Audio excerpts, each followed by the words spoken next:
let them eat cake. Here, take the bomb. We're getting screwed, man. Every time we turn around, we're getting screwed. Oh, the revolution's going to be through podcasting for sure. That's the only way we talk.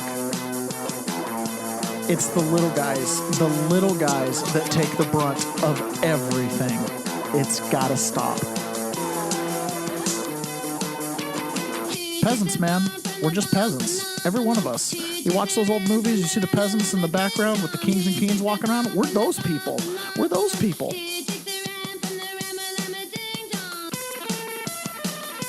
Good morning, peasants. Welcome to another episode of The Peasant's Perspective. So glad to be with you guys this morning, tonight, whatever it is. I don't know. I had a late night. Oh, my goodness. So we had the Republican Party meeting last night in Kitsap County. And I missed it. It was a banger. It was a good one.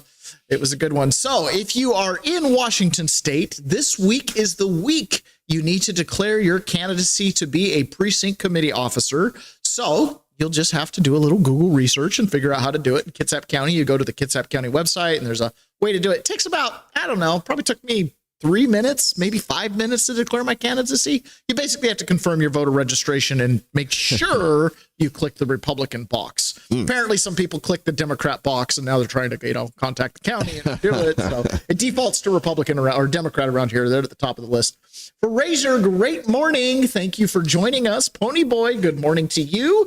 Doug Wyatt, you're bright and early. Good morning, peasants. Glad you made it. Carlito and Tiffany, good morning, y'all. Man, I love that you guys roll in every single morning. How great is that? Carlitos, good morning, everyone. You guys are amazing. Thank you so much for joining us day after day. Yeah, man, it was a super interesting meeting. It started out with Orrin Root, our one Republican council member. Yeah. We ended up with a Republican council member because somehow, some way, 2 Republicans ended up on the ballot. I guess the Democrats didn't make it through the primary or something like that. And so we ended up with a Republican on the council. And guess what, Ron? He's going to raise our taxes. Of course. Yeah. He came into the county, tried to doge the county, find out where all the money was going. And guess what he found out? We have a budget shortfall. So I was actually shocked. I was like, are you seriously walking in here telling us you're going to vote for higher taxes?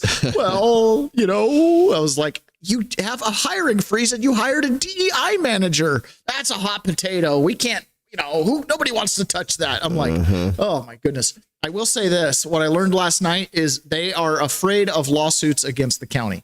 Okay. So they won't fire people because we might get sued. They won't do anything significant because we might get sued. It's like this kind of nonstop problem.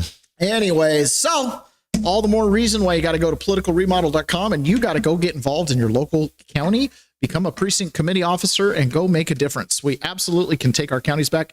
Gary was there, our good friend Gary, and he got up and gave a speech, announced the political remodel and takebackyourcountry.com and encouraged people to go to it. Another person got up who's read the manuscript and endorsed it. So that was kind of fun. So definitely go get involved. Pray the Rosary Daily. Happy Tuesday. Glad you made it. John Atakis on YouTube said, made my first ever River Bitcoin purchase yesterday at midnight. Thanks for the push, Taylor. Oh, that is so wonderful. I'm so glad to hear that. That is awesome. Bitcoin is absolutely pumping.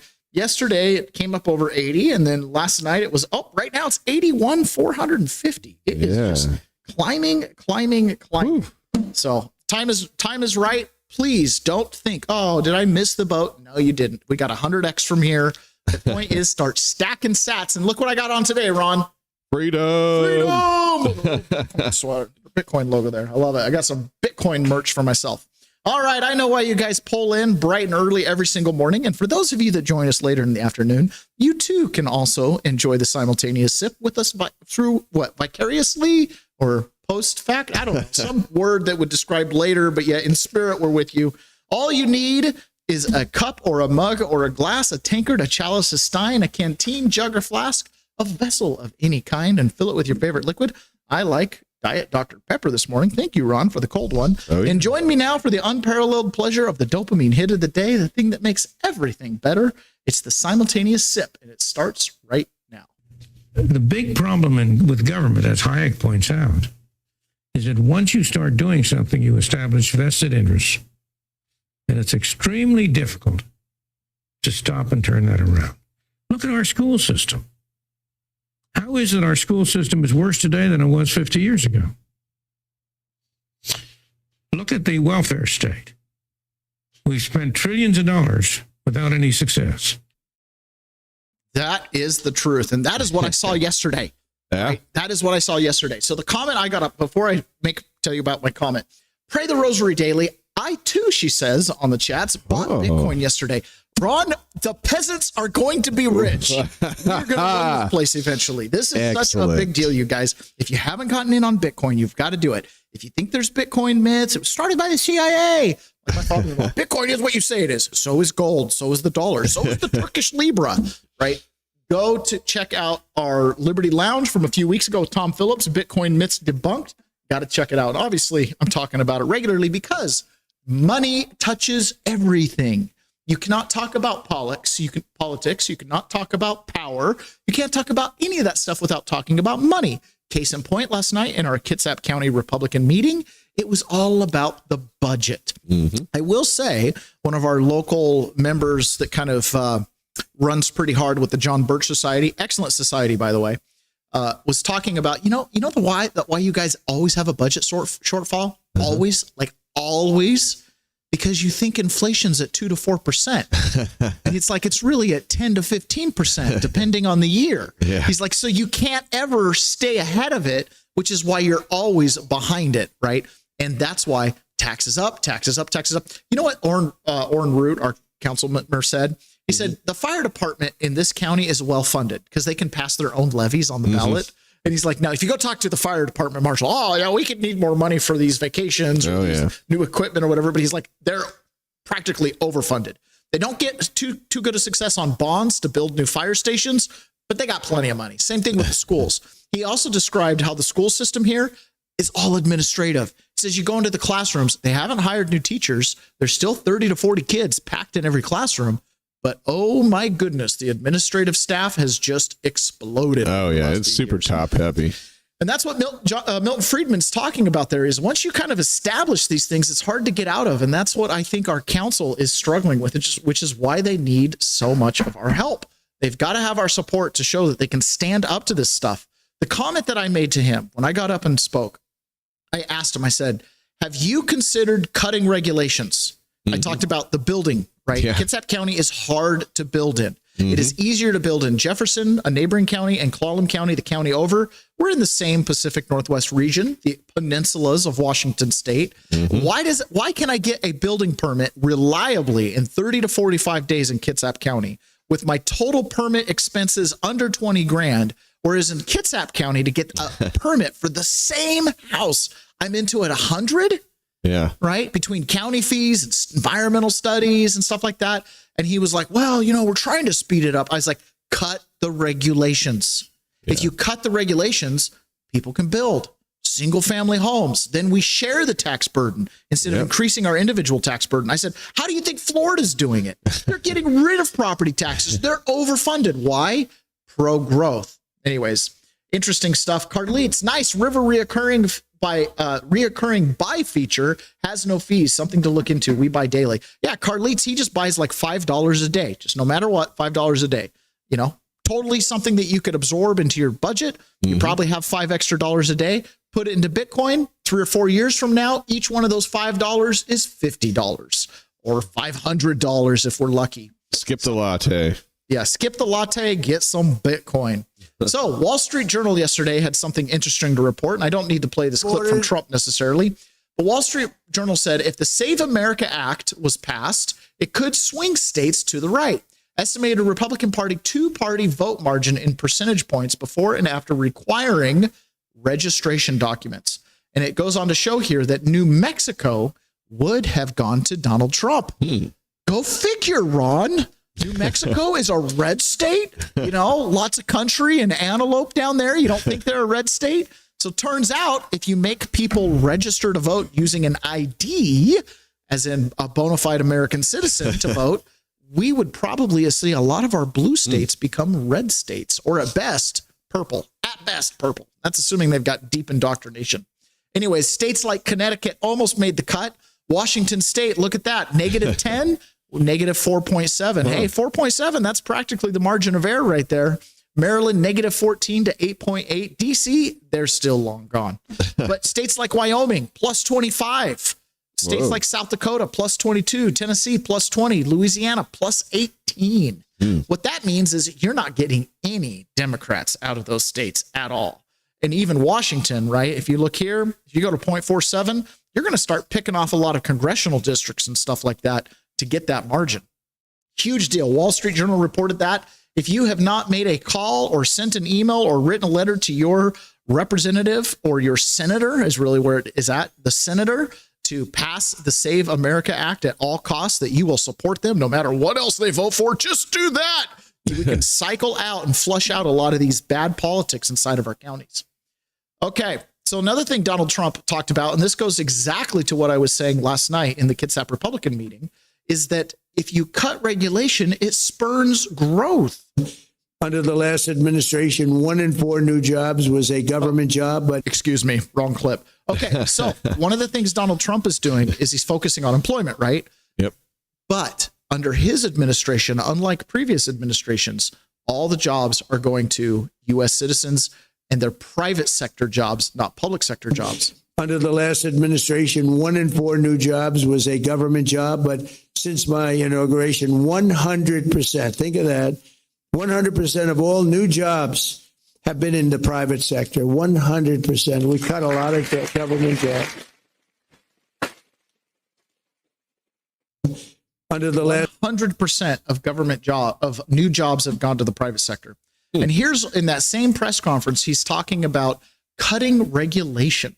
This is significant. For every new regulation that they institute, they're cutting 129.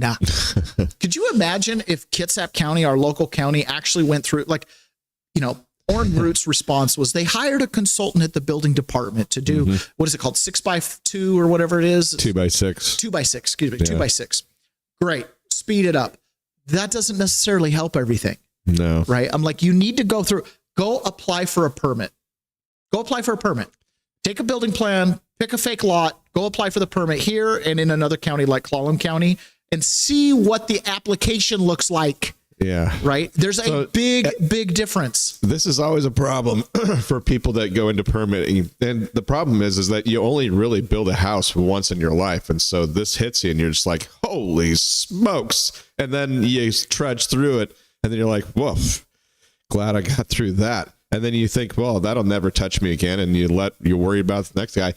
This just keeps building and building and building. The regulations just keep piling on, and nobody really understands it until they go in for a permit. Exactly. So how could the county commissioner know? Oh, the problem is we need to speed things up.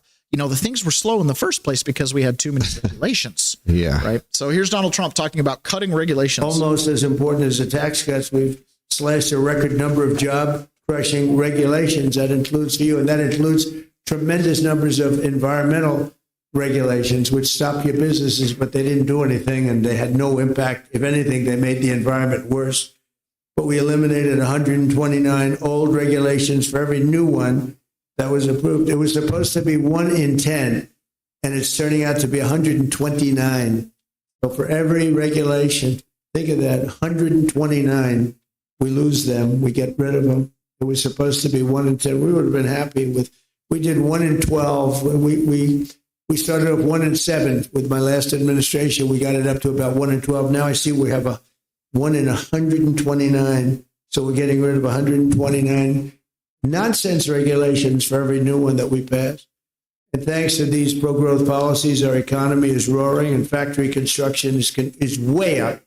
Consumer confidence is way up. Business investment is more than triple compared to that of just a short time ago. And before I took office, nobody can believe it. And nobody can believe the $18 trillion number that we gave you, because it's a record for any country, not just here. It's for any country. A lot of that had to do with November 5th, but a lot of it had to do with tariffs. We charge tariffs to companies when they come in. A couple of you were just saying to me that you're getting hurt by China and other countries making a product that's not as good, but it's less money because of the fact that there were no guards, no safeties for you. And we've changed a lot of it. Some have said you've absolutely saved our business. But because of the use of tariffs, we have all this money. Because if they come in and build a business here, if they build their plant here, there are no tariffs. Jobless claims just hit the lowest level since 1969. And more Americans are working today than at any time in the history of our country. So we have more people working today. That is awesome news. These are wins. These are significant wins. Okay, another thing about last night's Republican meeting. So there is someone that's a Republican. He was clearly in the room with us that seems to be a friend of our local council member. They were friendly. And he's considering, he's kind of a little bit late to the game, but he's considering running for a seat on the council. And he got up and he talked about, I guess he worked for the city of Seattle during their biggest growth period. And he's like, and now, it's all crime and blah, blah, blah. And he was like, sounds like you guys, and he was kind of directing his comments towards me. He's like, sounds like you guys want, pro growth because you're in the construction industry, but it's not always everything it's cracked up to be. And we're subsidizing Amazon, and the people that come in to build these projects, they're coming in from out of the county. And he's like, these big companies, like when there's an apartment complex that's built, it doesn't go to a local contractor. It goes to an outside contractor coming from Pierce County or King County. And my thought was, yeah, that's because you ran all the local contractors out of town a decade ago. And my other thought was, that's not what I'm talking about. I'm talking about single family resident infill lots. Right. An apartment complex, yeah, they pay more in taxes, but I don't really believe it offsets the tax rate that an individual lot is going to offset. Right. The reason you build an apartment complex is you get more bang for your buck, as charges the total value compared to the people that live there. When you're building a single family residence, it's one family. I like that 800,000 house, you take 3 houses, you just built a 10-unit apartment complex. Yeah, more people live there. That's good for sales tax. It's not gonna do a lot on the property tax increase. Right. You know what I mean? Yep. Anyways, I was just like, dude, when it comes to single family residences, they're being built by people inside the county. Yeah. You know what I mean? Like I get. That's why my solution to this entire problem is to change the zoning from change rural residential 1 per 5 to 1 per 1. Yeah. That would be great. And they've got some zoning act that, they've got 200 non-conforming lots that were created that are like 4.97 acres that they can't build on because they have to be 5 acres. And he's like, we could waive that, but then we'd get lawsuits about it. And I'm like, that's the problem. You have to let them sue. Yeah. Let a court decide. Yeah. You know what I mean? Nobody's going to. No, that's so dumb. Yeah. Anyways, Ron, you got to go get your candidacy form in, get involved. You got to do it. Pray the Rosary Daily says, I'm going to add a reoccurring buy on River, just deciding the amount daily. $250 a day. That's the target. Okay. Another big one, might be a little bit rich for my blood, but somebody's out there making $250 reoccurring buys. All right. So Secretary Rollins and the Department of Justice. So Secretary Rollins is from the Department of Interior. And her and the Department of Justice had a co-press conference yesterday, and this was about the price of protein. Now, this is about wins, right? This is about wins. As Milton Friedman said during our simultaneous sip, when we create these institutions, it becomes very difficult to change them. It takes a strong constitution of the politicians backed up by the people in order to go against these vested interests, the commercial interests, these go along to get along. It's easier to raise taxes than to actually cut regulations and, disturb a stakeholder's position in things. But when it comes to the American food supply, specifically protein, we have been held captive by foreign nations. They own our meat processing factories and plants. And this is a huge problem. So the Justice Department actually reached a settlement with the meat processing packers yesterday. And this is Susan Rollins addressing this issue overall. U.S. meatpacking has led to just 4 meat packers. What's going on here? Let's try that again. The consolidation in U.S. We got a little sound. We got some sound gremlins. Are you hearing that, or is that my headphones? Yeah, I can hear it. Oh, it's my headphones. Okay. And in U.S. meatpacking has led to just 4 meat packers. JBS, a Brazilian-owned company, Cargill, Tyson Foods, and National Beef, another Brazilian company. Those 4 companies monopolize about 85% of the U.S. processing market today. But it hasn't always been that way. The rate of this 4-firm control has accelerated since the 1970s. According to USDA data, concentration for cattle slaughter of these 4 was only 25% in 1977. and jumped to 71% by 1992. As mentioned today, it is an astounding 85%. Notably, these four firms now own together more than 70 subsidiary companies today. They don't own them together, but in total, there are 70 subsidiary companies that are owned by these four. This has led to a frightening landscape for cattle ranchers.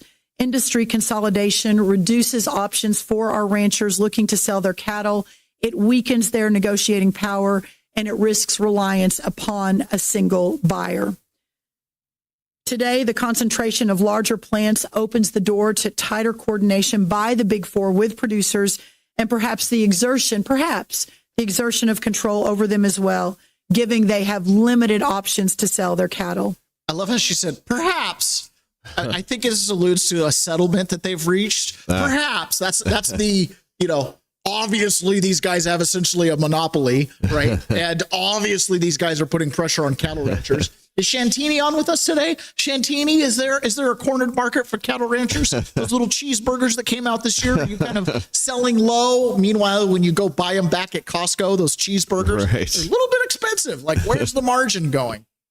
As ranchers face fewer options for selling their animals, the Big Four grow stronger and stronger. These companies now have an unprecedented ability to wield market power and influence prices paid for cattle, definitely more so than if we had greater competition. On top of that, half of these meatpacking giants, including the largest meat packer in the world, are either foreign owned or have significant foreign ownership and control, making them a threat not just to our cattle producers, but a threat to America itself. And as time has gone on, it becomes more and more clear that food security is truly national security. One Brazilian-owned company holds roughly a quarter of the market and has a documented history of international corruption and illicit activity. The brutal reality is that such foreign ownership of meat packers has been affiliated not just with corruption, but also cartels, and as recent as last week, slave labor, which is bad enough on its own, but it's also to the detriment of America's great independent ranchers and consumers. Further, when just four firms control a market, suppliers and food prices are rocked heavily when disruptions occur.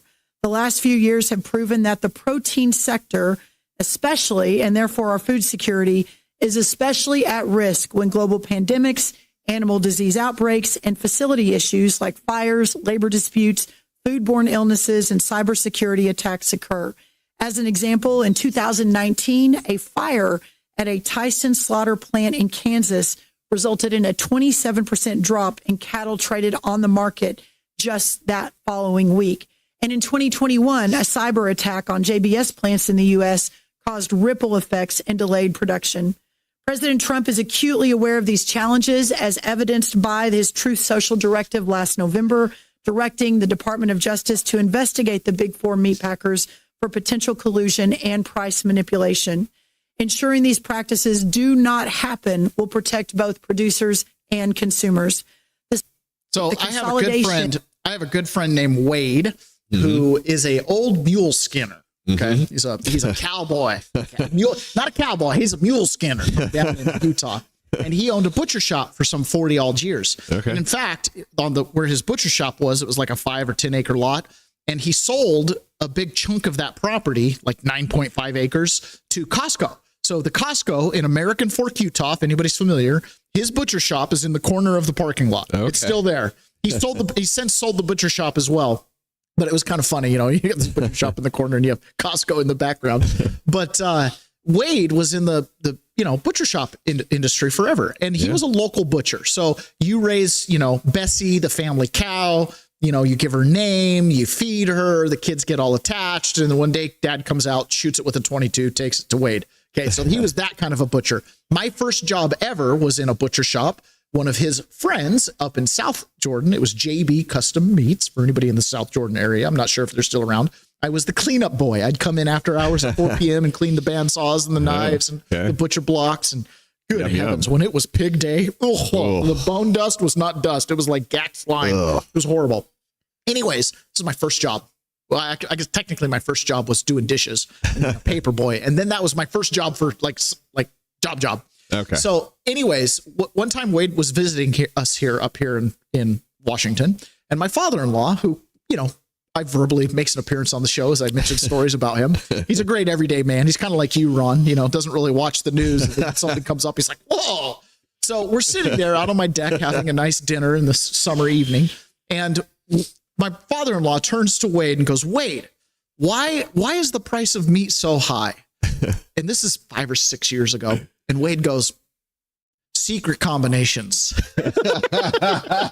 Which, for anybody out there that has a Mormon background, in the Mormon scriptures, that's essentially what they call the cartels. Yeah. In the Book of Mormon, secret combinations.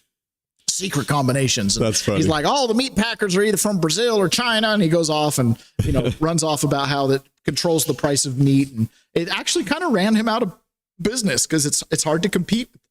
Yeah. With at one point is low meat prices, but at this point they've almost destroyed the local butcher. There's not a lot of local butchers hanging around anymore. No. They pretty much specialize in deer and elk processing at this point, right? Yeah. And so really destroyed the market. So here is Todd Blanche talking more about this and how they've made we're going to have a settlement here. As you all know, last November, the president tasked the department to investigate the costs and prices of beef. As a result, we prioritized investigating potential antitrust violations in U.S. cattle and beef markets. In the beef industry, the big four processors control over 85% of the beef processing market. Two of the big four are primarily foreign-owned. Multiple plant closures across the country, the current market structure, and high concentration in the industry indicate anti-competitive activity.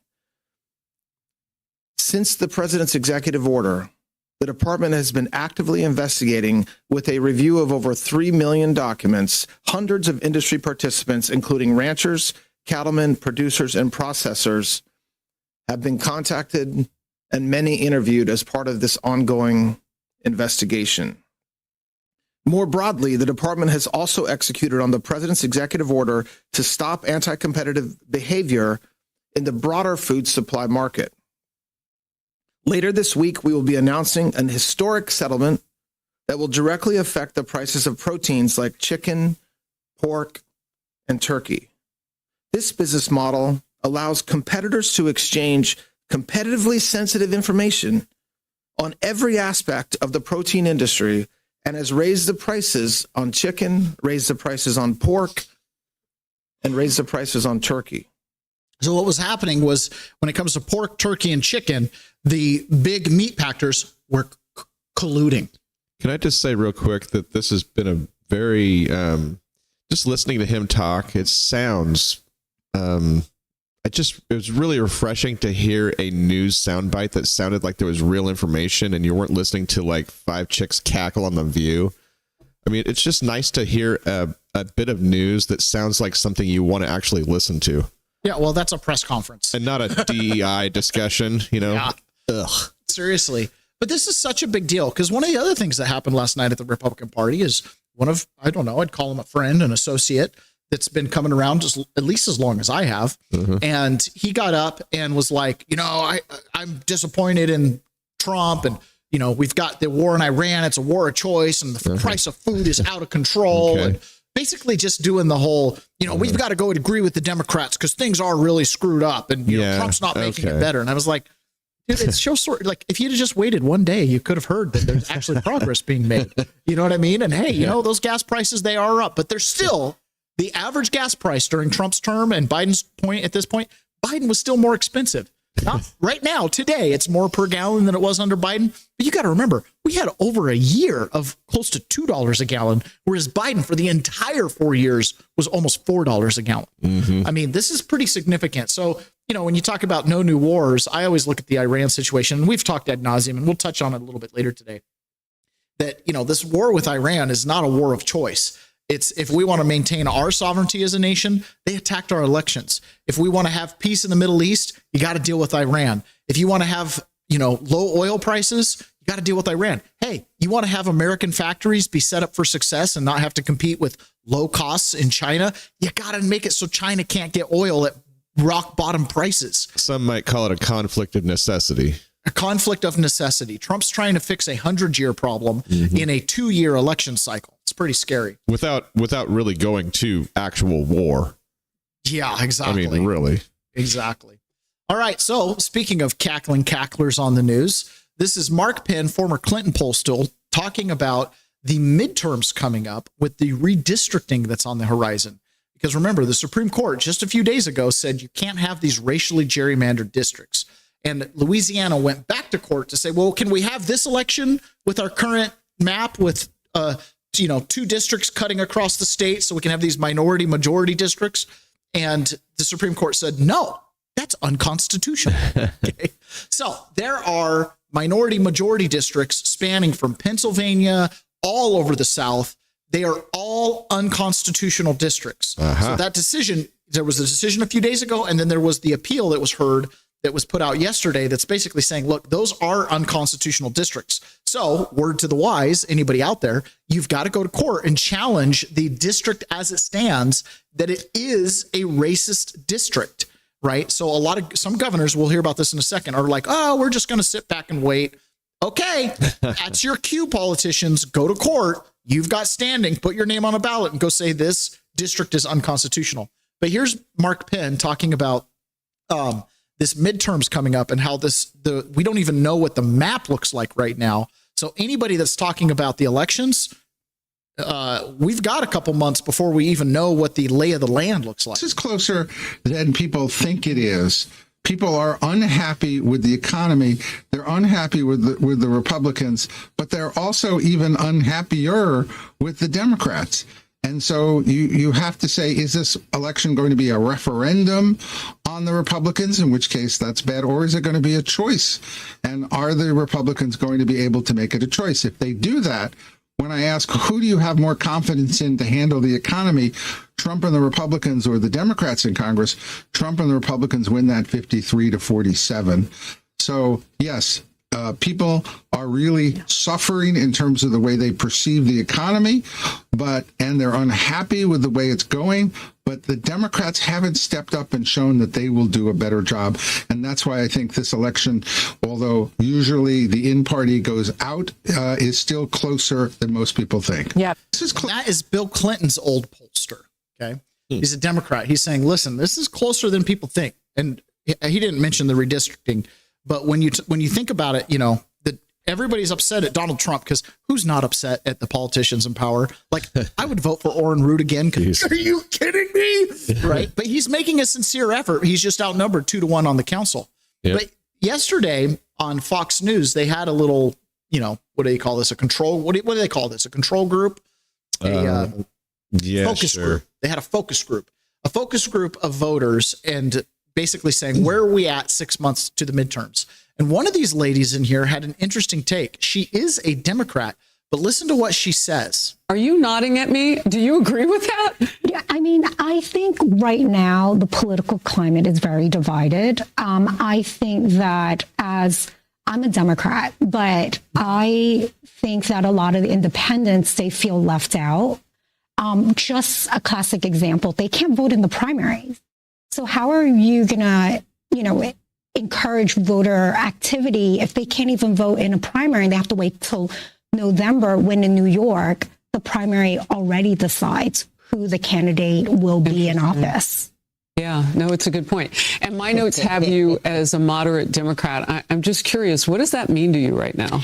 I feel, and I had this conversation with Dominic before we came on, I feel like a lot of independents have been disenfranchised. I feel strongly that I register as a Democrat. I was a Bill Clinton Democrat. Bill Clinton was the first president I voted for. And I feel like the Democratic Party has lost its ways. But I don't want to be an independent, because then I can't vote in the primary. So I want to stay as a Democrat because I want to be able to vote. So critical. This is like a fresh perspective this morning, because a lot of times independents don't really speak up about that. They just don't vote until they can. But that's interesting. She feels like the Democrat Party has lost her way, but she stays in the party because she wants to vote in the midterms. Hey, We've got seats open at the Republican Party. You can vote in the midterms for the Republicans too if you want. Although we'll talk about this in a second. That is a little bit problematic. Okay, so Carolyn Wren was on with Sean Spicer and Steve Bannon on Real America's Voice. I guess it was on War Room. And she's talking about the redistricting because you've got 20 to 30 seats, somewhere in that range, that if Republican governors and Republican legislatures in these states that are affected by these racially gerrymandered districts that are unconstitutional. That's one sentence there. Okay. They actually went and redistrict. It could be a 20 to 30 seat pickup in the House. Then Donald Trump probably wouldn't be impeached. Okay. So it's a big deal, but some are getting on board, some are not. Your thoughts? I got into it over this in Georgia with Eric Erickson over the weekend. When the Governor Kemp announced that they were not going to be doing a special session ahead of the 2026 midterms, I came out and said, this is ridiculous. Why are they, of course, taking a pass on this? They always do. And Eric Erickson said, hey, I'm a Georgia election attorney, and we can't do what Louisiana and Mississippi are doing because we have an active election going on. And I replied and said, what are you talking about? First of all, Louisiana is currently voting, and Mississippi, their primary is already passed. That didn't stop their governors from taking action. And not to mention, you're saying that we can't, redistrict because voting has started. You can't suspend an active election. Let me remind you that Governor Kemp suspended an active election, the primary, in March of 2020 due to COVID. So why is it the Georgia Republican establishment is the absolute worst? When it comes to masking your kids or keeping them out of school, there is nothing Brian Kemp and Brad Raffensperger won't do to make sure that happens. But when it comes to protecting the most important thing we have, which is our sacred vote, there's nothing that these guys will do. That is the problem with the Georgia Republican establishment and with Governor Kemp and the way he is looking at this. And so it is very frustrating. And, I think that Sean did a great job of walking through the map. I just had a couple of things. In Louisiana, I do think that they need to go for a 6-0 map. As Hakeem Jeffries said, this is maximum warfare, and we need to recognize that. And so Louisiana doesn't have to go into special session. They're already in an active session right now. And so I really hope they go for the 6-0 map instead of a 5-1. Look at the just heinous map they drew in Virginia. Look at what they did in California. You legally can go for 6-0. You need to go for 6-0. In Alabama, it is a little bit trickier. What they're going to do is they're just going to revert back to its remedial 2024 map for this cycle. We pick up one seat. We'll get another one the next cycle. I hope and wish that they would go for that, a 7-0 map, but it is trickier there procedurally. Then in Mississippi, the special session starts May 20th. We do not know if they're actually going to redraw the congressional maps for that, or it may just have to do with their Supreme Court. But to the Governor Tate Reeves' credit, he's leaving all options on the table. What is tricky there is that their primary has already passed. In Tennessee, the special session actually starts tomorrow, and Marsha Blackburn did a tremendous job pressuring Bill Lee and others on that. So we've got to give Marsha Blackburn some credit there. That special session, they're going to redraw from an 8-1 to a 9-0. We'll pick up a seat there. South Carolina, the Senate president is just one of the biggest rhinos there and is trying to block this. I think we're going to hear something in the next 24 hours. Governor McMaster, I know, is trying to find any possible way. There was a lot of procedural hurdles, but the lieutenant governor there, Pamela Evatt, has been tremendous. She's really been taking the charge on this and pushing for it. So I'm hopeful in South Carolina. If you live in a state that potentially could be redistricted, you really need to call your local politicians, all of them that have anything to do with redistricting. Lieutenant governor, secretary of state. You need to call your elected representatives, your House, your Senate. You need to call them all. Let them know these are unconstitutional districts and you need to go back to the map. You need to fix it. These are unconstitutional, racist districts. You need to go back to your map and you need to fix it. And you need to fix it now, right? There's nothing more important than having your voice heard in this situation. I will be calling my representative about this. Okay. There is a leak, and I don't even think in Washington we have racially gerrymandered districts. I've not heard of any, but I'm still going to call because you want it in the zeitgeist.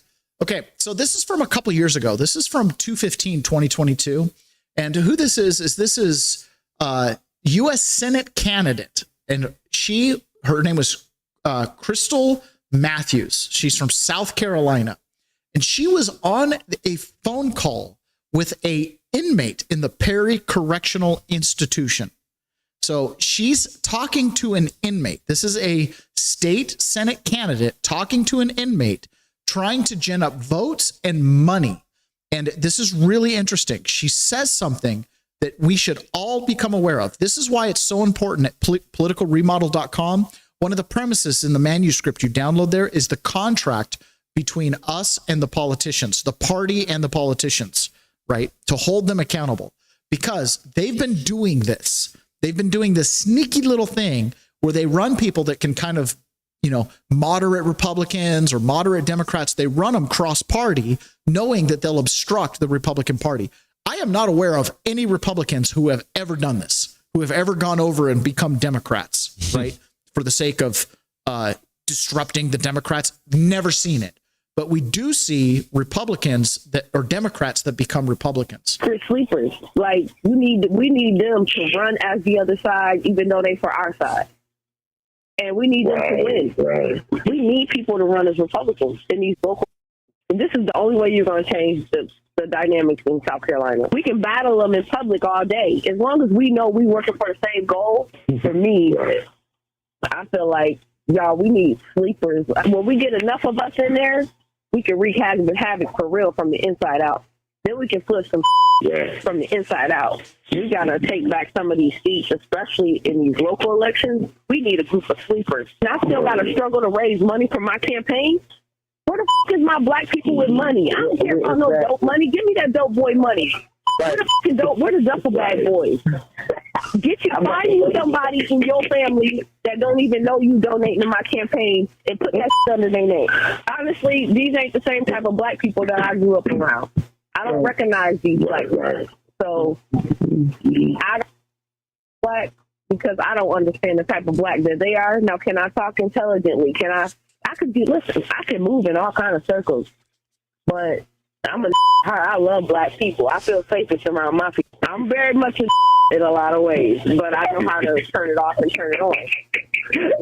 I know how to be in certain spaces. You got to be able to turn it off and turn it on. We need some folks that can wear all black at night and take their yard signs down when they sleeping. We ain't got to make a bunch of noise about it. We ain't got to go live about it. Just don't say just like when somebody drop money and you pick it up. You pick that up and keep walking.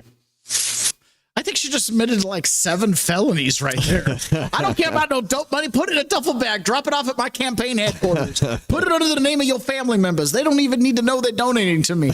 We need some sleeper cells. We need some people to run for the other party. And here's the thing. How do I know this is happening? How do I know it's happening? Because the infighting in the Republican Party is kind of off the charts right now. It's just like that guy that got up yesterday in the Republican Party and criticized Donald Trump's policies, the war in Iran, and all that kind of stuff. The truth of the matter is, and we showed a clip a while back of Anna Kasparian from the Young Turks, Democrat, far left, and Nick Fuentes, Republican, far right, saying the same things. Well, if you listen to these people long enough, eventually the truth comes out. Eventually the truth comes out. I'm going to play a clip from Nick Fuentes here. Dad, heads up, there's a swear word and a slur in here, just FYI. Okay, this is from Nick Fuentes. Now, you cannot undervalue the influence of Nick Fuentes with Gen Z and younger millennials. He has a huge following, probably a lot of bots, okay, but he has a significant following. He controls what are called the groypers. These are your online, far right, alt-right, incel type Republicans that spend a lot of time trolling online. They tout themselves as being high masculine and all that kind of stuff, sort of. Okay. And that big pile of influence is the only reason you even know his name. And that big pile of influence is the only reason you even know his name. He had a dinner with Donald Trump. He was working with Ye. Remember when Ye was running for president? Yeah. Ye set up a dinner between Nick Fuentes and Donald Trump, and Donald Trump took a lot of flack. He didn't really know who Nick Fuentes was. He's articulate, well-spoken, puts on a suit every day for his podcast. He's got a way better studio background than we do. But nonetheless, this is Nick Fuentes saying the truth. Okay. He's got a hat on his desk, America First. This is kind of becoming a cattle call for Republicans that may as well go be Democrats. This is the Marjorie Taylor Greene crowd. And this is the fear I have. As Marjorie Taylor Greene was leaving office, and absolutely she was a warrior for a lot of MAGA issues. She spoke up about a lot of things. But in the end, how did she fizzle out? taking away from Donald Trump's political capital, making Epstein an outsized issue, and became very critical now of pretty much all of his policies. He said no more wars in Iran. Iran attacked our elections. No peace in the Middle East without dealing with Iran. Iran's got the off balance. Fix the money, fix the world. Iran was the off balance book sheet that communist China and the British both were using to basically destroy our financial systems. Listen to Nick Fuentes talk about what we need to do with Donald Trump, and he says the thing that nobody would expect. This is a right-wing influencer. I care about affordability. I care about foreign interventions. I care about the border. I'm a non-woke moderate Democrat. I think the GOP needs to be destroyed. I think the corrupt criminal government of Trump. I'm a non-woke moderate Democrat. Trump needs to be slowed down. We need to impeach the orange. It's time to put this nigga in a peach. Trump needs to be placed inside of a crystal. He needs to be impeached. This fat orange, tiny hands needs to be impeached. And then in 28, no Vance, no Rubio. We have to burn down the whole party. And there you go. What? So this guy's got a huge influence online. Don't underestimate it. Most people under 25 years old, maybe even under 30, know exactly who he is, right? And he says a lot of things, and a lot of people think he's like one of Trump's far-right extremists. Ponyboy says, well, yeah, he got SPLC money, so he's got money to doll up his studio. Yeah, probably. And again, Nick Fuentes got debanked. Remember, we paid the clip where they took his money. So it's not like this guy hasn't, when you're a political person like this, you run the possibility of being targeted. He went to J6. He was encouraging people to go in. Why didn't he ever get charged? Kind of interesting, right? Kind of interesting. But here's the other thing, too. Along with the meat packers and along with many, many, many of our other corporations, and we saw this during COVID, right? A lot of corporations are the ones who were enforcing COVID rules. You walk into a store, put your mask on. I got banned from Goodwill because I didn't want to wear a mask on, right? So this was a huge issue. This is Randy Weingarten. She is the teachers union president. Okay. This is the teachers union president. She was on a call and she was talking about encouraging Democrats and school teachers and whatnot to boycott Target. Okay. Boycott Target because they are complying with Donald Trump's directive orders about anti-DEI, as well as they weren't doing enough to speak up about what was going on in Minnesota earlier this year, right? The ICE protests and stuff like that. And she drops a bomb here. How is it that these unions and organizations have this way outsized influence over corporations that should just care about selling us trinkets? You know what I mean? Like, why does Target care about all these wildly political issues? Here, she tells us. We sent a letter to Target a few weeks ago, right at around the time of the occupation by the federal government of Minnesota, to Minnesota, that said, why are you not, we're writing to you not only as consumers of your products, but we own about 7% of your stock. And why are you not, or actually probably even more than that, I'm not looking at the letter, why are you not listening to the people in Minnesota, the place that you are headquartered, the place that you started? They want you to be with them, telling ICE to stay out. And of course So the president of the teachers union wants Target to tell ICE employees they're not allowed to go in Target to make some kind of grandstand, exclude some customers. That's what she's saying. Why? Because we own your stock. So every teacher in America who's a part of the teachers union is contributing to this yahoo who wants to tell Target who they can and can't sell to, specifically government employees who are doing the agenda of a president who just won in a landslide election, getting all 7 swing states. Is this fascism or what? Yeah. By the way, fascism is socialism, right? Fascism is socialism. So yes, this is fascism. They disregarded that letter. And what we're doing now, and we're going to the AFL-CIO convention with this resolution ourselves, is we're asking everyone around the country, starting with our members, that for back to school, buy local, don't buy Target. You know, there's 2 times for retailers that are really big times for them. One is Christmas and the other is back to school. So first, using our pension funds, but also using ourselves as consumers and to try to actually get these corporations or get the moneyed interest, the capital interest in the country to be far more aligned with workers. What the hell is she talking about? Using their pensions and using their workers. I know, but back to school, where are you going to go? I mean, who's your local pencil maker? I mean, probably just some company that capitulates and has a BLM BIPOC rainbow sticker in their window. Sure. You know what I mean? Okay. Like clearly, that is another one of those stunning things where it's like, this is happening. Every teacher in America is contributing to this. She talked about the AFL-CIO. That is the Federal Workers Union.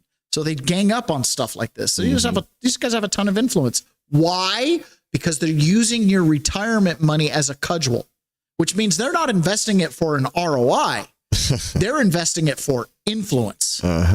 Now, the teachers in, let's see, Illinois are being investigated. The schools in Illinois are being investigated because they're not complying with the law and with an executive order to eliminate the indoctrination of our kids when it comes to transgenderism and sex and stuff like that. So this was an alert from Fox News saying the DOJ is kind of starting to get on this. Follow the money, and it's going to lead you right back to people like Randy Weingarten, who I could play clip after clip of her just being an absolute bozo clown. But she controls your pensions and she controls the union. DOJ has launched an investigation into 36 Illinois school districts in an effort to find out if those districts are teaching sexual orientation and gender ideology to students without the consent or knowledge of their parents. The DOJ in a statement says this, quote, determined to put an end to local school authorities keeping parents in the dark about how sexuality and gender ideology are being pushed in classrooms. Supreme Court precedent leaves no doubt parents have the fundamental right and primary authority to direct the care, upbringing, and education of their children. Now, Democrats are calling this probe a sham. Illinois Senator Dick Durbin writing in a statement this, quote, I can save DOJ some time. Their investigators will find 36 Illinois school districts dedicated to providing their students with a good, well-rounded education. And pensions that are being used to make sure Target, because remember, Target was one of the companies that was like, they had gender neutral clothing for kids. They had their whole rainbow displays and stuff like that. Do you see the tie-in here? Yeah. Do you see the tie-in? As Milton Friedman says, once this stuff gets going, it's hard to stop because there starts to be vested interest. Target is held captive by the teachers union because they own 7% of their stock. Do you think Randy Weingarten would hesitate for 1 second to dump that stock, tank Target's stock values, and take them somewhere else? Do you think she'd hesitate for 1 second? I know, but what are they going to do? Then they're going to go buy Walmart stock and do it to them. And then they'll just move on to the next company until everybody's in line. Because they control the money. Right. Because they control the money. Fashion. And here's the thing. Teachers get paid by tax dollars. Right. It's paid by tax dollars, but new money that's printed and we pay the interest on the tax dollars. Teachers get paid by tax dollars and then they pay their union dues. Yeah. So there's an automatic funnel from your tax revenue to the teachers union. Straight to the weapon that's coming after you. Who then buys stock and stuff like that. So the teachers union can solicit more grant money, more money for schools and turn around and increase the amount of money that they can invest in these pensions, which then they can direct around and control policy. It's a major problem. Major problem. Here's another thing too, just to kind of keep on with this theme that Democrats are always what we think they are. So this is the first openly gay chairman of DC's police union. He was arrested a couple days ago on child sex abuse charges. Shocker. Now this affects me because obviously this guy was in charge of the police union of the cops that were at January 6th and the cops that held me in prison, right, in the DC gulag. This guy would have been the chairman of their police union. Child sex charges. DC has some serious problems. So we've got that White House press correspondence shooter. His name is Cole Thomas Allen. So when did that happen? Was that, it was last Friday night, I think? Yeah, it was Saturday. Ago. It was last Saturday. Okay. So we're going on like 4 or 5 days. So he spent the weekend in the DC jail. I'm very familiar with it. I know exactly where he was being held. I was in there. When I got in, 8 days solitary confinement. Okay. Well, he spent 48 hours in solitary confinement. Okay. 48 hours in solitary confinement on suicide watch. Why? Because he expected to die. And so, he'd already made peace with the fact that he was going to be dead. It was very probable that he might try to kill himself while he was in prison. Normal procedure. If you go into prison saying things like, I just want to kill myself or something like that, they're going to put you on suicide watch. Yeah. So he got put on suicide watch. He finally got brought before the judge 2 days ago. And listen to the reaction of this judge. This is Judge, I think his name is Judge Zia Faruqi. Ziafaruqia. Okay. This is the DC judge. He oversaw January 6 cases. And not a couple of them, like close to 100 of these January 6 cases that were all being held in the DC Department of Corrections, the DC Gulag, that all experienced solitary confinement for, in some cases, months on end, who all oversaw, who was over all of that. How much sympathy do you think he gave to January 6ers? None. Listen to this. Judge Zia Faruqi apologized to suspect Cole Allen for the treatment he's received so far while he's been behind bars. He's been put on suicide watch by the Department of Corrections, and the judge was asking why. An attorney for the government said that he was put on suicide watch because he told FBI agents the night of the White House Correspondents' Dinner attack that he didn't expect to survive. And his language suggested that he really was not expecting to survive his trip to Washington, D.C., and the ultimate incident where he allegedly showed up with a weapon to try and assassinate President Trump. He's been charged with that crime, but the judge very concerned about his constitutional rights, saying the defendant has requested a Bible, has requested meetings with his legal team, and that has not been allowed. He's been put in restrictive 24-hour lockup with no windows in a padded room without an... Now, I'll say he was requesting meetings with his legal team. Brian Cole Jr., the alleged pipe bomber, also wants meetings with his legal team. Guess what? Motion denied. Motion denied. Opportunity to get out for recreation. And so the judge making it clear to the Department of Corrections that he wants answers by tomorrow morning about exactly what the housing determination will be made for the suspect in this case, out of grave concern about his constitutional rights, and that apology issued near the end of the hearing. And so quite a moment just moments ago in federal court. Bottom line, the Department of Corrections said they wanted to make sure that he survived, that this is a high-profile case, and all involved acknowledged it is a high-profile case. But again, the judge concerned about the treatment he's gotten since he was arrested after the White House Correspondents' Dinner shooting incident. Sandra, back to you. A lot of people might be shocked by that. The judge apologized to this guy who's a killer, who, if he had gotten another couple yards, would have sprayed the whole audience in the Correspondents' Center. I mean, would have just sprayed him and killed God knows how many, and then would have marched up and taken a shot over the whole audience at the president. We're apologizing to this guy? I don't get that. Seems more. They stole an election. I went and protested. I got no apologies. I got no apologies. This guy had a death wish. And he actually did, in fact, shoot a Secret Service agent. Oh, yeah. The judge apologized to him. It's so ridiculous. The president of the police union in D.C. gets arrested for child porn charges. We got a problem here. Houston, we got a problem. Here's another thing. So this comes from the decision I was mentioning yesterday. Louisiana wanted to know if they could just, stick with the the racist, unconstitutional districts for the upcoming election. We don't want to burden the legislature with a district map during the midterm year. I mean, we really want the Democrats to get those last 2 seats. And so the Supreme Court turned it down. They said no. But of course, Ketanji Brown Jackson wrote a dissent, and she got lambasted by Justice Alito in his response to her dissent. Listen to this. Okay, this kind of goes along with this whole theme where we're kind of in pretty deep. You know, you've got Randy Reingarten controlling pensions, teaming up with the AFL-CIO of federal workers that are in the union, which of course you have to join the union because they secure your pensions that are being used as a cudgel against who? We the people and our agenda and what we want our politicians to do. And American corporations just sell a good product. We'll come and buy it.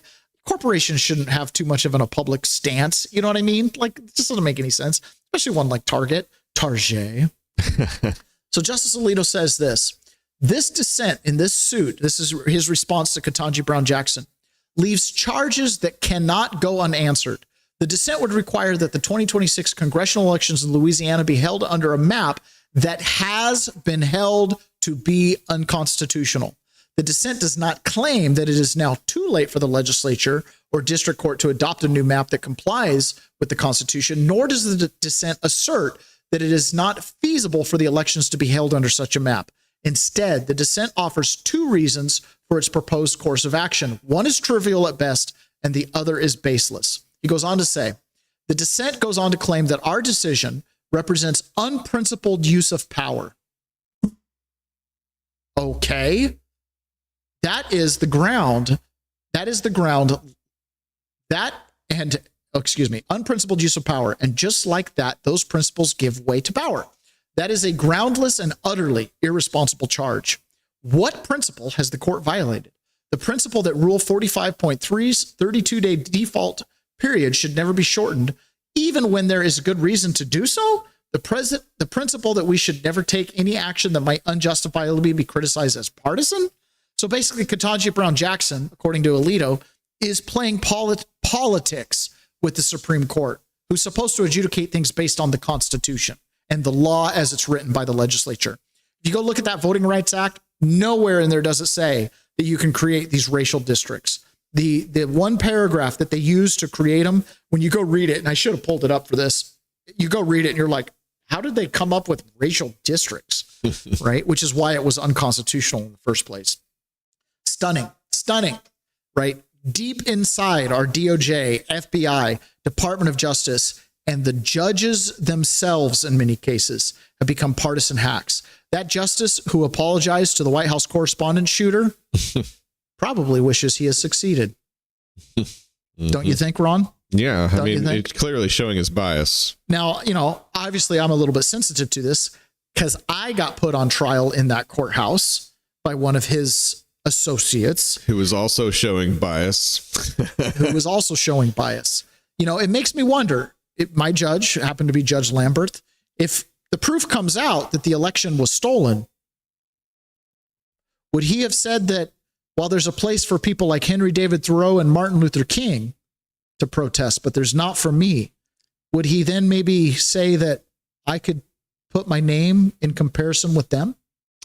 Do you see what I'm saying? Yeah. If the facts come out to support the cause and reason why Donald Trump encouraged people to come on January 6th to support the legislature to do the right thing, do you think that he would change? And I can tell you this judge in this cold case, no, because it has nothing to do with principle. It has to do with partisan power politics. I hope that my judge would change his tune. I would hope. It's okay to disagree with Donald Trump. It's not okay to disagree with the Constitution being violated before our very eyes. Another thing that's kind of really good news for us, and this is affecting things well. I've got some trusted smart chain nodes that are kicking off tokens, and the value doubled in the last weeks, which is great. So Senator Cynthia Loomis said this is finalized. So this is dealing with the Clarity Act.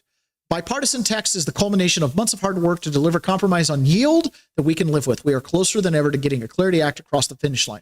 So Tom Tillis released this. Following the release of proposed language on stablecoin yield in the Clarity Act, the American Bankers Association, Bank Policy and Consumer Bankers Association, Financial Services Forum, and Independent Community Bankers of America issued the following statement. That sounds an awful lot like a cartel.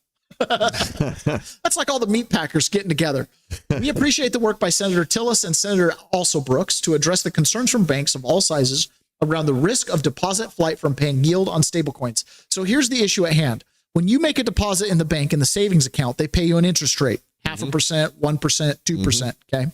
for giving them their money, which then they give to the Federal Reserve, which then buys bonds from the Treasury so that they can go and give it to the school districts that then go to the AFL-CIO and the teachers union, and then they can buy stock in Target and bully them around. Yep. That's what's happening with your money. When we say fix the money, fix the world, you fix the money, you fix that.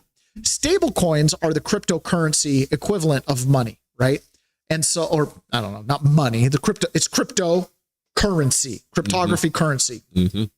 And this Clarity Act is not going to allow you to save your money in tokens and cryptocurrency and earn interest.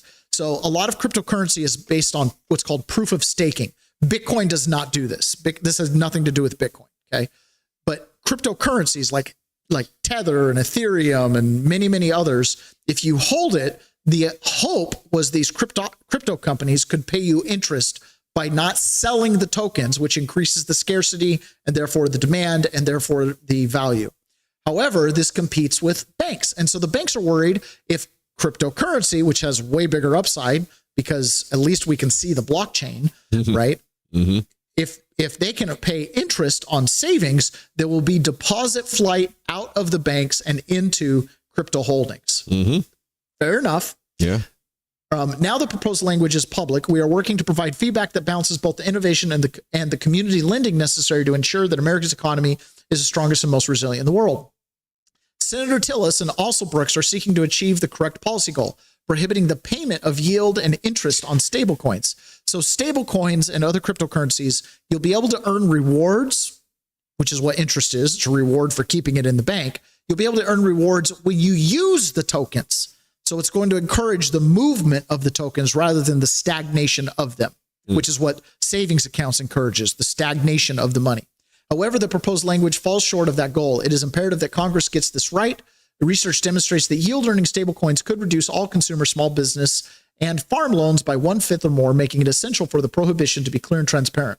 We will be sharing our detailed suggestions for strengthening the proposed language with lawmakers in the coming days. We'll continue to work with good faith to help Congress embrace innovation while protecting the deposits that drive local lending and economic activity in their communities. Now, Tom Tillis put out a statement. He said, the deal's done, folks. We can agree to disagree. We're moving forward with the bill. That's a really good thing. That's a really good thing, especially for those of us that are interested in cryptocurrencies and more specifically Bitcoin, right? Bitcoin is not in that cryptocurrency category. Cryptocurrencies, you can think of it as this. That's currency. Bitcoin is gold. It's money. That's the difference. There's a wall between the two. So I encourage people to go get involved with Bitcoin. Own the money. Own the money. Cryptocurrencies, however, are going to be a huge part of our economy going forward. This is the SEC chairman, Paul Atkins, talking about where the market is going in the next 2 years. So those of you that have been listening to the show, Pray the Rosary Daily, John Atakis, who got your River accounts open, Carleets, good on you, because you're way ahead of the curve, because the world is definitely going on to digital rails. Listen to the SEC. This is the Securities and Exchange Commission chairman talk about this, the whole market going, quote, on chain. Tokenization is the idea of using then smart contracts or tokens on chain to be able to that represent, say, an underlying security. So then that tokenized security is a security and would be subject to SEC rules by law. But the idea is that if it's on chain, on a blockchain, then there's much more transparency as to where it is. Right now, there's a bit of opacity as to who owns what and where the. Did you hear that? That's why they're changing it, and that's why we as peasants, when you're worried about the control grid, listen. There's ways to protect yourself from the control grid, but you know what you can't protect yourself from? Randy Weingarten and using your pension money to go bully businesses around to do things that you oppose, or school districts that want to continue transgender education that you oppose. Why? Because you can't track the money. You cut the money off. That's the lifeblood of all of this. So going on chain creates accountability. Mm-hmm. That's the key here. The company usually doesn't even know where its who its shareholders are, and where the shareholders reside, where the shares reside. So tokenization has the benefit of potentially having, instead of T+1 now, trade date +1 for clearance and settlement, the prospect of maybe T0 now, depending on the instrument. And, we have to, think about netting and all sorts of other things with respect to some instruments.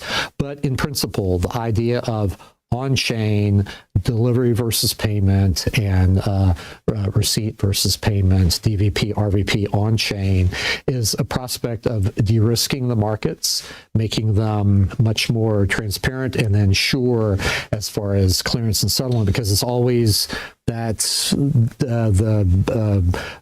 gap between clearance and settlement and then delivery and payment is the real introduces risk into the system. Do you expect this is where financial services is going? Are the major banks and the brokers out there today moving increasingly toward tokenization? Oh, absolutely. And it's the way the world will be, here in maybe not even in 10 years, maybe even a lot less time, maybe a couple of years from now. So I think that all of this modernization of the markets, I think, is good. And the trouble that we've seen here over the past few years is that the SEC, unlike historically, it never was necessarily at the vanguard of pushing new innovations. It was always a little bit behind the market, of course. But here recently, it's been almost standing athwart the marketplace, and as it's as all these new innovations were coming about. So that's no more. We're actually embracing it, and I believe that we need to be embracing it to keep the United States at the forefront as far as cryptocurrencies and whatnot. There were really only 2 countries in the world here in the last few years that were working to make cryptocurrencies illegal, and that was Communist China and the U.S. through the SEC. So that's changed. It's a new day now, and so we want to embrace this new technology. Want to embrace the new technology, and I think it's a net positive for the peasants. Having said all that, I have concerns about the control grid. Right, I have concerns about debanking, which is why I am such a big fan of Bitcoin. Bitcoin is uncensorable. All those tokens and everything he's talking about, it'll create transparency. You'll be able to see how who company owners are, right? Who the stockholders are. You'll be able to see where the money's being invested. All that stuff goes on chain. That's a regulator's dream, right? Because like he said, in the settlement phase, when you make a wire transfer on the weekend, it doesn't show up till Monday. They're earning interest on your money over the weekend, right? And any other time, the distance between when you loan something to it or when money is being sent and when it's being received, during that time frame, that money is not just moving, it's always earning interest when it's in their pocket. Yeah, they keep it in overnight markets, in other stock markets around the world. They move that money around. And Patrick Byrne, back when he broke up Wall Street and did a bunch of whistleblowing, it was all in the settlements. They were shaving off quite a bit of the American people's money in these settlements and just literally taking it, just whipping it right over. Cryptocurrency avoids all of that. Now, I still like Bitcoin. Why do I like Bitcoin? Because it's not a currency. It can serve as a currency. It's money. It's uncensorable. The nature of the network, the nodes and everything is completely different than all the other cryptocurrencies in the world. There's a difference between the two of them, right? A difference between the two of them. Here's Kevin Warsh. This is from a little while back. He was on CNBC, and he gives this advice. Remember, this is our new Fed chairman. Are you on board with Bitcoin? I know Stan Druckenmiller is now on board. I think when we've talked about Bitcoin in the past, I think you had a perhaps a lesser view. I don't know if you have a different view today. So Stan calls me his partner. I call him my boss. One of us is lying, but I'll let you figure out who's who in that, Andrew. So I'd say I think that Bitcoin does make sense as part of a portfolio in this environment where you have the most fundamental shift, for example, in monetary policy since Paul Volcker. This is a big shift that we're seeing under the Powell Fed, rightly or wrongly. So I'm not surprised in a period of dollar weakness where Bitcoin's doing what it's doing. And I'd also suggest that part of the move in Bitcoin is taking some of the bid away from gold. This was back when Bitcoin was at $34,000 per Bitcoin. And he's saying Bitcoin was taking away from gold. You don't think it's still doing that? Away from gold. I think if Bitcoin never existed, gold would be rallying even more right now. But I guess if you're under 40, Bitcoin is your new gold. So I think of Bitcoin as a lot of things, but it's certainly with every passing day getting new life as an alternative currency. When you see the strength of the euro, the strength of the pound, the strength of the RMB, the Korean won, the Mexican peso, I guess we shouldn't be surprised to see the strength of Bitcoin as well. Shouldn't be surprised at all. It's trading up above 81,000 right now. And here's Jack Dorsey, right? This is the guy who created Twitter, and he's an interesting character. I think Twitter got hijacked from Jack Dorsey, right? When you listen to Jack Dorsey one-on-one, he's like one of us. You know, he wants to innovate. He wants to do the right thing for the people. He wants freedom, peace, love. He's kind of a big hippie, you know, the whole thing. Goes to Africa, does sweat lodges and stuff. But Twitter got really hijacked from him, right? The Twitter files show, I mean, the FBI was just basically parked out there. And what are you going to do? Well, he talks about the monopoly on force that the current monetary system creates. And this is where we as peasants, this is why we want to, and he is all in on Bitcoin, right? This is why we as peasants want to go this direction. You want to avoid the control grid? Go to Bitcoin. Gold ain't going to do it for you. Because at some point you got to go sell that gold and they're on the control grid. You can't go peer to peer if you're not face to face with gold. So Bitcoin avoids all of that, and it solves what I call the warlord dilemma. If I want your land, you've got some nice productive farmland. How am I going to get it? Give it to me. You don't want to give it. Pew, pew, pew. I take your farmland. Hey, you've got gold. I want it. Give it to me. I don't want to give it to you. Pew, pew. I can take it, right? And then I can control that money. It's a physical possession that I can take from you. Everything we have, from our clothing, everything we have can be taken from us. But what can't be taken from us is information. And that's what Bitcoin is. It's the passkeys. It's not a wallet. It's not a thing that's out there. It's the information that gives you access to it. You could be stripped naked and walk across the border and take that quote unquote Swiss bank account simply in your memory. It monetizes information. The one thing that can't be taken from you, your thoughts, and it avoids the warlord dilemma. Who do you have to ask for permission from? Number one, we discussed a little bit, which is the government. The government is very similar to number two, which is a corporation. The difference is the government has a monopoly on violence. It has an army. It can force you to do things through weapons. While you may think you own a piece of property or you own a piece of clothing or anything that you feel like you have ownership over, it's actually just a lease from the government. They're giving you permission to continue to own it. They can seize it at any point if you do something that is against their policy or against their laws or against their rules.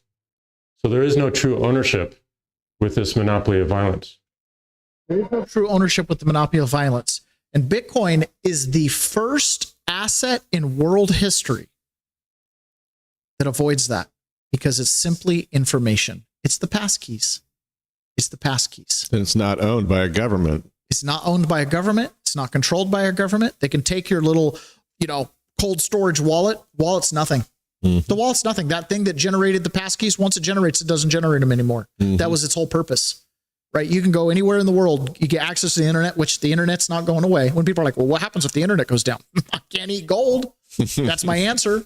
If the internet goes down, the only thing I care about is beans, tomatoes, and steak. You know what I'm saying? Like, that's the only thing I care about. So it's not, you can't eat gold. If the internet goes down, the solution isn't gold. It's not silver.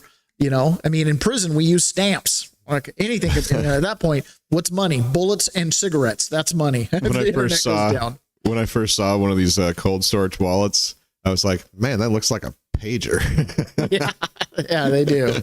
They do. Hey, you've got to take the 1776live.us Bitcoin class from zero to node runner, because Bitcoin is a technology, right? And you've got to learn how to use it, and you've got to learn things to keep you safe. River is awesome, and I highly recommend everybody get involved. Get off zero using River. Ron, you got the River link you can drop in there. Get off zero using River. But come take the class. It's worth the investment to take the class to learn how to take private custody of your Bitcoin, how to put it into a private wallet. If you've got multiple people that are invested together, a family, you can have dual entry wallet. I mean, there's different things you can do to take private custody to truly be sovereign over that money. If you leave your Bitcoin and it accumulates a lot in River's a custodian. They're no different than any other bank. It could be seized from you, right? You have to take control of your Bitcoin. So you've got to join us for 1776 Live and take that class. You can go to 1776live.us. Enough of Bitcoin. So now we're talking about Iran. And remember, this conflict in Iran has to deal with elections. It has to deal with terrorism. It has to do with nuclear weapons. And it has to do with money. These all tie in together, which is why Scott Bessent, did we ever hear the Secretary of the Treasury come out and give us war updates on Iraq? No. Can you remember ever hearing from them? No. Do you remember the Secretary of the Treasury coming out and giving us updates on the status of the conflict in Afghanistan? No, I mean, the first one was Norman Schwarzkopf, and then who was in the second one? Never, ever, ever did you hear from the Department of Treasury when it came to these issues. No. So when Scott Bessent gets on the news and he starts talking about this stuff, remember, this is about elections. This is about nuclear weapons. This is about terrorism and peace in the Middle East. And also, this is about money. This is Scott Bessent talking about the status of the closure of the Strait of Hormuz. Thank you for your time here. Thanks for being here. Bill and Dana. Let's start with the top line headline that's happening right now. 2 U.S. flag merchant ships have gone through the Hormuz Strait. What can you tell us about where we are today as we begin a new week in the blockade? So let's level set here. I think the Iranians are starting to believe their own propaganda. And just to be clear, the leadership is they hunkered down in bunkers all over the country. And I don't think they know what's going on. But what is going on is that they're reduced. Their navy is not a navy anymore. It's a band of pirates. They are trying to cut off international freedom of navigation through the Strait of Hormuz, and the U.S. is opening that up. This is a humanitarian effort.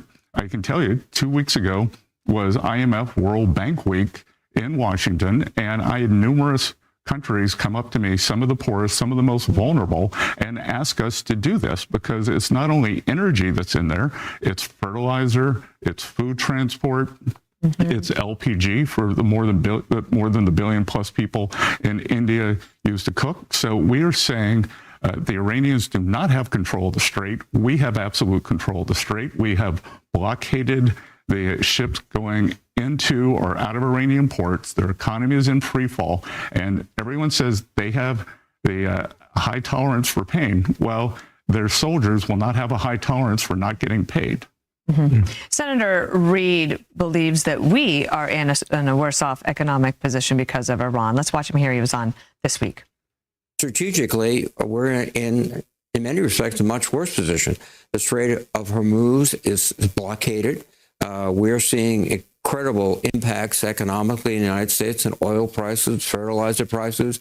The world itself is shuddering under some of these economic blows. So this has been a tactical demonstration of prowess, but has not achieved the strategic goals that the president announced. How would you respond to Senator Reid? I would say, unfortunately, Senator Reid, who had a distinguished military career, has now joined the surrender lobby.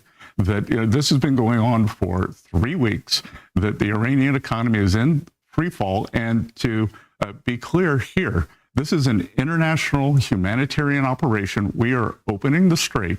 The Iranians do not have control of the strait. And for him to say that, it's sad he believes the Iranian propaganda. There was this report from the overnight that the United States Navy, in a measure of good faith, returned an Iranian vessel, not to Iran, but to the Pakistanis. I think there were at least a dozen Iranians on board, and it was seen as a sign of a good faith. Was Project Freedom done in coordination with Iran today? Absolutely not. Project Freedom is something that's been in the works, and we would encourage the Iranians to let these more than 300 vessels leave. That they can fire on them. They're I think it's called the Mosquito Navy. Is being swatted. Numerous ships, maybe in double digits have been destroyed. And the U.S., we are just firing if fired upon. We are not the provocateurs here. But if the Iranians want to escalate here, we are willing to escalate. So this is clearly a test of Iran as well as we speak, correct? It is a test of Iran. But Bill, again, this is a ragtag band of pirates that the great U.S. military, we've destroyed their Air Force. We've destroyed all of their conventional Navy. Their battle lines along the strait have been destroyed. So we are saying, for the good of the international community, let these ships out. And we are expecting our international partners to engage in the same thing. Now would be a good time for our international partners to step up and put pressure on Iran. And the economy, as you said, is in free fall in Iran as well. So that's another lever. Here in America, gas prices, AAA. Yeah, pretty cool there. So this Operation Project Freedom is completely separate from Epic Fury. This is getting the boats out of the strait. 2 boats came out yesterday. I've heard numbers from 300 to 1,000 boats that are still stuck in the strait. Hopefully they all get escorted out. And that would kind of be the end of it. That's the end of Iran's leverage. The leverage they have right now is keeping those boats stuck in the port.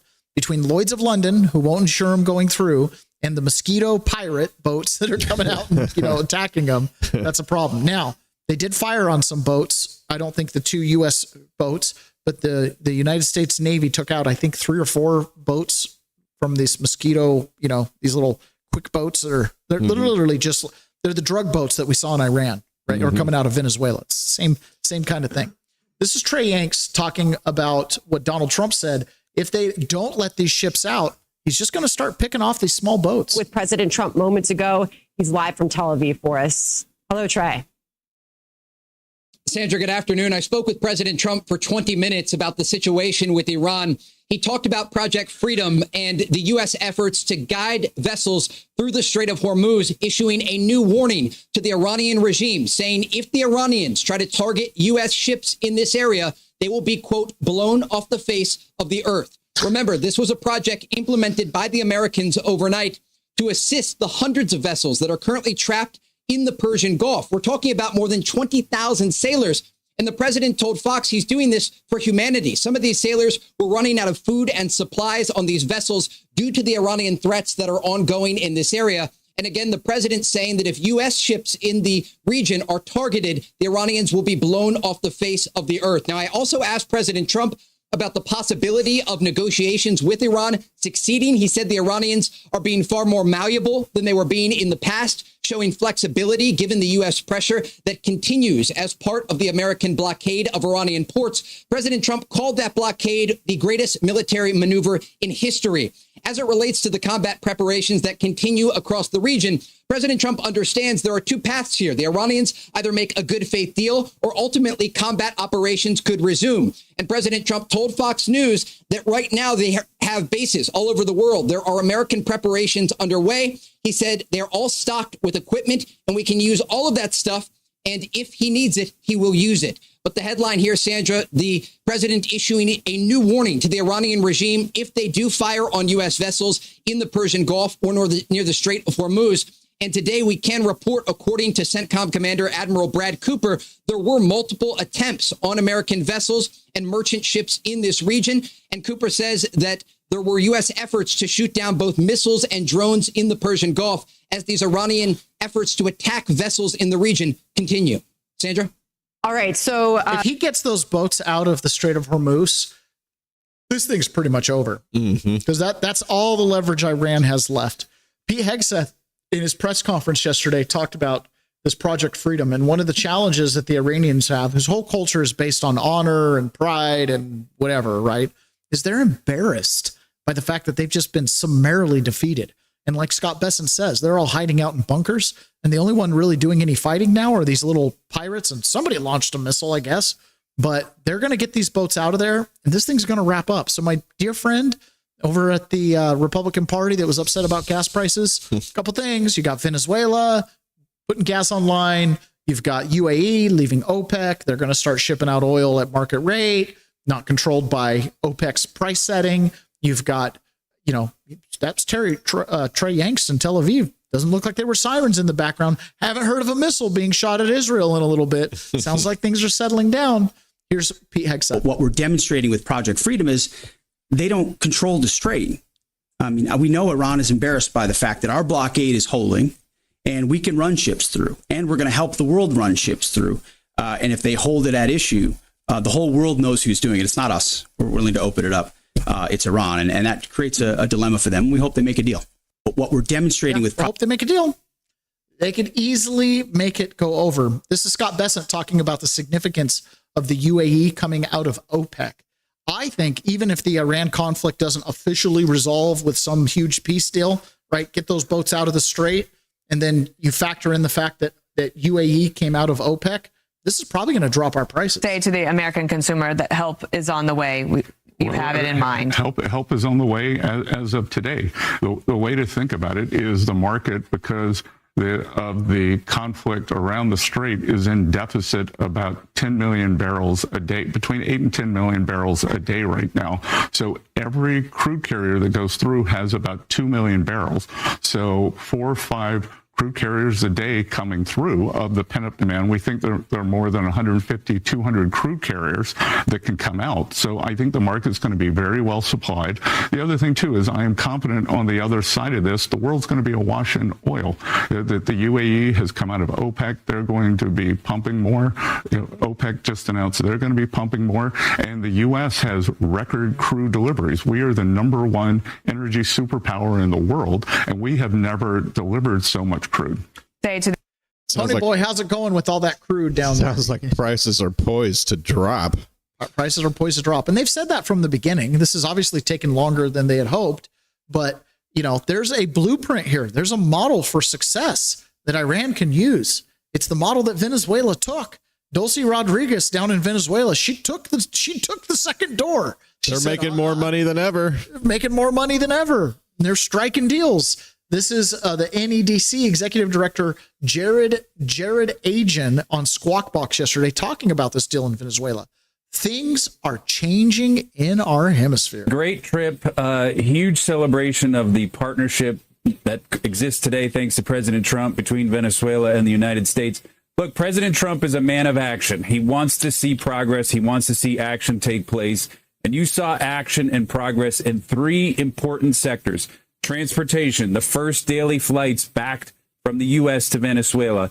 Energy, oil and gas. You saw 3 independent oil and gas companies, new entrants, signing deals with Venezuela. And on mining, you saw a huge landmark mining deal, the first of its kind for gold, for coal into Venezuela. All of these are showing the tremendous progress in just a short period of time between the U.S. and Venezuela. That's exactly the kind of message we want to send to the world, that relationship is strong, that now you have flights going down there. So it's now employees, it's people interested in investing, it's people interested in being down there and seeing their family members coming down to Venezuela.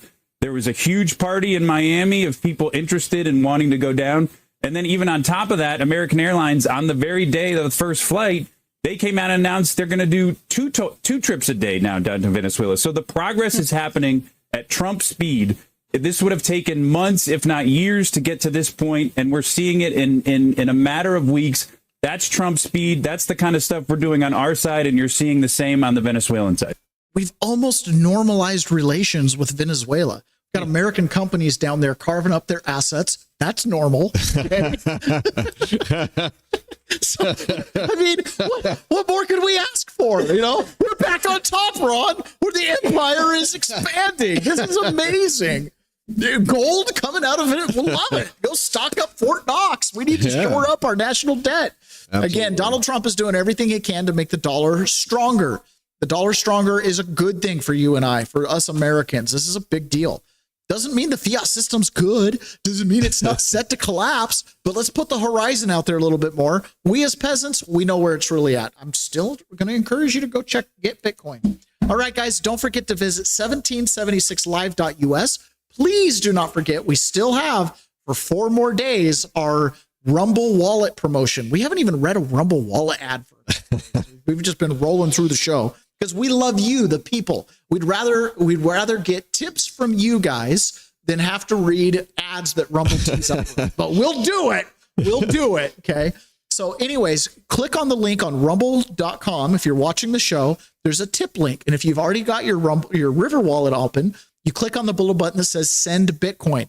Then you go on the Rumble wallet, you'll copy the address, put it into your send Bitcoin, and that is how you send and you a tip. send It's all that your easy. Bitcoin. Just send all of your it. Bitcoin. Yeah, Charlene's, everything you've acquired, just send it on over. On May 9th, we will add up the total amount. Right now, it's sitting around, like $70 or something like that. And we will add up the total. We will take 10% back, and we will send it back to the address that sent the largest tip to us. And, if you're watching the show, you've got to be listening on May 9th, because if I don't know where the money came from, we won't send it to someone else. Well, maybe we will. I don't know. You got to be listening so you can be in the chats and be like, that was me. And make sure we get it to the right place. I'm pretty sure I can just kind of send it back to the address it came from. But you're supposed to generate new addresses. Again, you got to take the Bitcoin class to really understand this stuff. But you can send the money through river.com, or you can open up your own Rumble wallet and you can figure it out. We would love your tips. So May 9th is when that promotion ends. Take the total amount of tips. Whoever made the largest tip will take 10% of the total, and we'll rebate it. If you've been watching for more than a couple minutes, you know who's winning. Actually, we got the biggest tip came in Ethereum. Oh, yeah. Biggest tip came in through Ethereum. So competition. Competition. We'll have to figure that out. We're not soliciting Ethereum. I don't want you to send me a bunch of Dogecoin, but we'll take what we can get. Okay, guys, we're going to jump over to private, and keeping with the theme that this is a conspiracy show because the truth is stranger than fiction. We're going to be moving on from Bigfoot. As the guy who had the frozen Bigfoot said, he thought that those were biological recording devices for the Greys. We're going to be talking about the ETs, the UFOs, and the space aliens, and the upcoming disclosure that we are about to have. All right, guys, we will talk to you in private, and the rest of you, we'll see you again tomorrow.